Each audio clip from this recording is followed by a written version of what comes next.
श्रीमद् भागवत गीता तृतीय अध्याय श्लोक नंबर 21 यानी 21 कर्मयोग। यत् यत् आचरति श्रेष्ठा तत् तत् एव इतरः जनः स यत् प्रमाणं कुरुते लोकः तत् अनुवर्तते।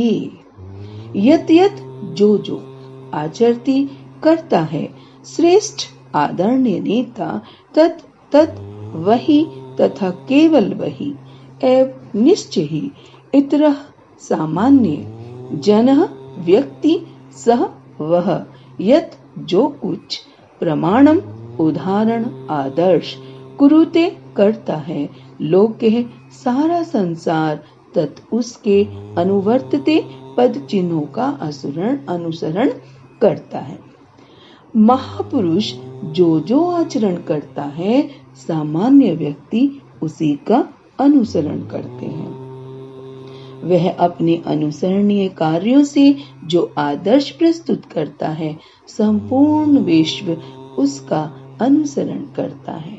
तात्पर्य है सामान्य जन या सामान्य लोगों को सदैव एक ऐसे नेता की जरूरत होती है जो व्यवहारिक आचरण द्वारा जनता को शिक्षा दे सके। यदि नेता स्वयं धूम्रपान करता है तो वह जनता को धूम्रपान बंद करने की शिक्षा नहीं दे सकता। चैतन्य महाप्रभु ने कहा है कि शिक्षा देने के लिए पूर्व शिक्षक को पहले खुद में ठीक आचरण करना चाहिए। जो इस प्रकार शिक्षा देता है वह आचार्य या आदर्श शिक्षक कहलाता है। अतः शिक्षक को चाहिए कि सामान्य जन को शिक्षा देने के लिए स्वयं शास्त्रीय सिद्धांतों का पालन करे। कोई भी शिक्षक प्राचीन प्रामाणिक ग्रंथों के नियमों के विपरीत कोई नियम नहीं बना सकता। मनु संहिता जैसे प्रामाणिक ग्रंथ मानव समाज के लिए अनुसरणीय आदर्श ग्रंथ हैं। अतः नेता का उपदेश ऐसे आदर्श शास्त्रों के नियमों पर आधारित होना चाहिए। जो व्यक्ति अपनी उन्नति चाहता है उसे महान शिक्षकों द्वारा अभ्यास किए जाने वाले आदर्श नियमों का पालन करना चाहिए। श्रीमद् भागवत भी इसकी पुष्टि करता है कि मनुष्य को महान भक्तों के पद चिन्हों का अनुसरण करना चाहिए और आध्यात्मिक बोध के पथ में प्रगति का यही साधन है। चाहे राजा हो या राज्य का प्रशासन अधिकारी हो, चाहे पिता हो या शिक्षक, ये सब अबोध जनता के स्वाभाविक नेता माने जाते हैं। इन सब का अपने आश्रितों के प्रति महान उत्तरदायित्व रहता है। अतः इन्हें नैतिक तथा आध्यात्मिक संहिता संबंधी आदर्श ग्रंथों से सुपरिचित होना अति आवश्यक है। प्राय ऐसा देखा जाता है, विशेष बात जो है इस श्लोक की वो यह है कि जिस समाज संप्रदाय जाति वर्ण आश्रम आदि में जो श्रेष्ठ मनुष्य कहलाते हैं और जिनको लोग श्रेष्ठ मानकर आदर की दृष्टि से देखते हैं वे उनके जैसा ही आचरण करते हैं। उस समाज संप्रदाय जाति आदि के लोग भी वैसा ही आचरण करने लग जाते हैं। अपने अपने स्थानीय क्षेत्र में जो पुरुष मुख्य कहलाते हैं उन अध्यापक व्याख्यानदाता आचार्य गुरु नेता शासक महंत कथावाचक पुजारी आदि सभी को अपने आचरणों में विशेष सावधानी रखने की आवश्यकता है जिससे दूसरों पर उनका अच्छा प्रभाव पड़े। इसी प्रकार परिवार के प्रमुख व्यक्ति को भी अपने आचरणों में पूरी सावधानी बरतनी चाहिए। जैसे रेलगाड़ी के चालक के समान मुख्य व्यक्ति पर विशेष जिम्मेदारी हमेशा रहती है, सब जानते हैं। रेलगाड़ी में बैठे अन्य व्यक्ति सोए भी रह सकते हैं पर चालक को हमेशा जागते रहना पड़ता है। उसकी थोड़ी सी असावधानी से दुर्घटना होने की संभावना रहती है। तो अपने अपने क्षेत्र में श्रेष्ठ माने जाने वाले सभी पुरुषों को अपने आचरणों पर विशेष ध्यान रखने की आवश्यकता रहती है। जिसके अंतःकरण में कामना, ममता, आसक्ति, स्वार्थ, पक्षपात आदि दोष नहीं है और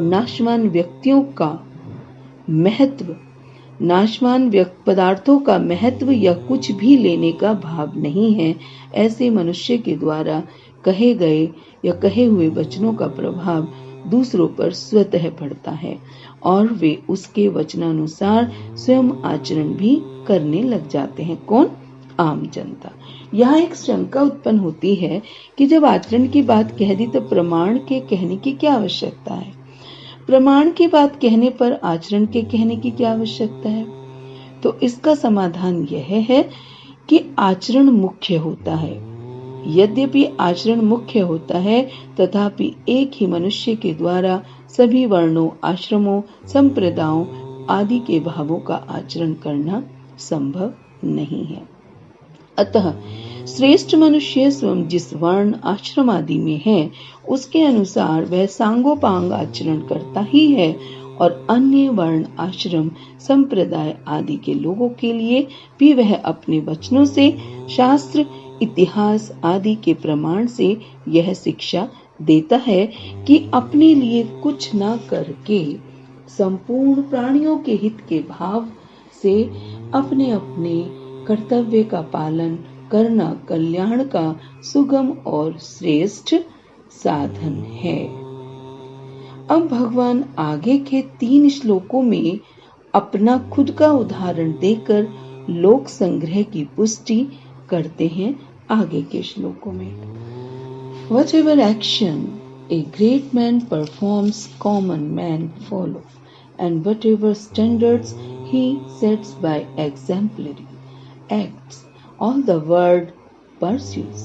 Purport: people in general always require a leader who can teach the public by practical behavior.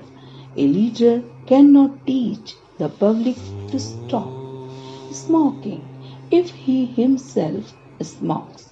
Lord Chaitanya said that a teacher should behave properly before he begins teaching. One who teaches in that way is called Acharya, or the ideal teacher. Therefore, a teacher must follow the principles of Shastra, scripture, to teach the common man. The teacher cannot manufacture rules against the principle of revealed scriptures. The revealed scripture like Manu Samhita and similar others are considered the standard books to be followed by human society. Thus, the leader's teaching should be based on the principles of such standard shastras. One who desires to improve himself must follow the standard rules as they are practiced by the great teachers.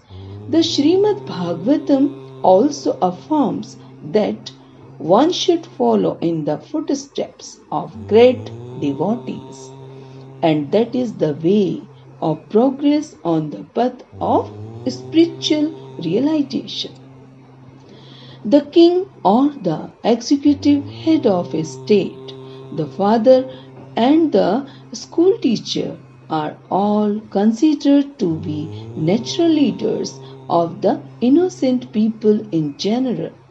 All such natural leaders have a great responsibility to their dependents. Therefore, they must be conversant with standard books of moral and spiritual codes. Shrimad Bhagavat Gita